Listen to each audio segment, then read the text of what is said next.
एक मोठी बातमी आपल्या समोर येते। मनोज जरांगेंच्या लिफ्टचा अपघात। लिफ्ट पहिल्या मजल्यावरून खाली कोसळली, दरवाजा तोडून बाहेर। मराठा आंदोलक आणि मराठा आरक्षणाचा लढा देणारे मनोज जरांगे पाटील यांच्या प्रत्येक हालचालीकडे सगळ्यांचे लक्ष वेधलेले असते। तसेच गेल्या काही दिवसांपासून बीडमधील विविध घटनांवरून सरकार आणि पोलीस प्रशासनाकडे मागणी करत आहेत। यामध्ये ज्ञानेश्वरी मुंडे यांना न्याय मिळवून देण्याची भूमिका त्यांनी घेतलेली आहे। त्यातच बीड दौरे वाढलेले असून विविध ठिकाणी त्यांच्या गाठीभेटी होत असतात। आज बीड दौऱ्यावर असताना मनोज जरांगे पाटील असलेल्या लिफ्टचा अपघात झाल्याची घटना घडली आहे। पहिल्या मजल्यावरून थेट जमिनीवर लिफ्ट आदळल्याने अनेकांच्या काळजाचा ठोकाच चुकला।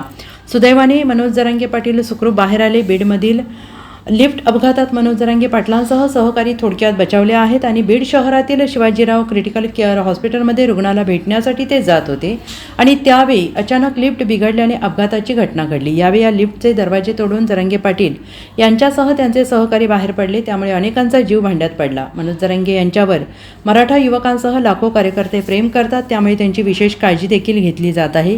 त्यांच्यासोबत पोलिसांची सुरक्षा देखील कायम असते।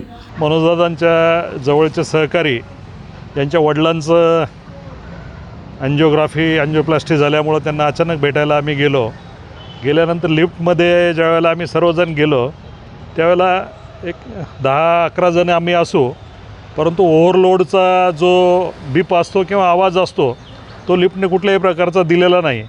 त्यामुळं वरती लिफ्ट गेली आणि अचानक या ठिकाणी खाली येऊन जोरात आदळूनही त्या ठिकाणी टेक्निशियन कोणी तिथं नव्हता, लवकर कोणी आलं नाही। यामुळं काही काळ आम्ही मनोजदादांच्या बरोबरचे जे सहकारी होते यांचा मात्र या ठिकाणी निश्चित गोंधळ उडाला। काही जणांना या ठिकाणी जोरात अचानक हिसका लागल्यामुळं काही जण खाली या ठिकाणी बसले, परंतु सुखरूप यामधून सुद्धा मनोजदादा आणि सर्व आमचे सहकारी सुखरूप बाहेर पडलोत, याचं समाधान आम्हा सगळ्यांना आहे। मराठा संघर्ष योद्धे माननीय मनोजदादा जरांगे पाटील हे बीड शहरामध्ये आल्यानंतर आरक्षण चळवळीतील सहकारी वाघोले सर यांचे वडील त्या ठिकाणी ॲडमिट असल्यामुळं त्यांना भेटण्यासाठी आम्ही हॉस्पिटलला गेलो होतो।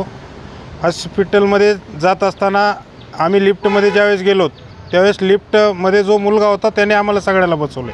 आम्ही काही जण पायऱ्याने जाऊ असं म्हणत होतो, पण तो म्हणला लिफ्टची कॅपॅसिटी मोठी आहे, लिफ्टने जाऊ। लिफ्टमध्ये आम्ही 10 ते 12 जण होतो। 10 ते 12 जणाचं जरी वेट मोजलं 80 किलो याप्रमाणे जरी मोजलं तरी 960च्या आसपास होतं आणि लिफ्टची कॅपॅसिटी ही 1020च्या पुढं आहे। म्हणजे कुठल्याही प्रकारच्या लिफ्टमध्ये ओव्हरलोड नव्हता। तरी पण लिफ्ट चालू केल्यानंतर लिफ्ट वरती गेली, दरवाजाच्या लेवलपर्यंत वरती गेली आणि अचानक त्या ठिकाणाहून झटका बसला आणि ती खाली कोसळली।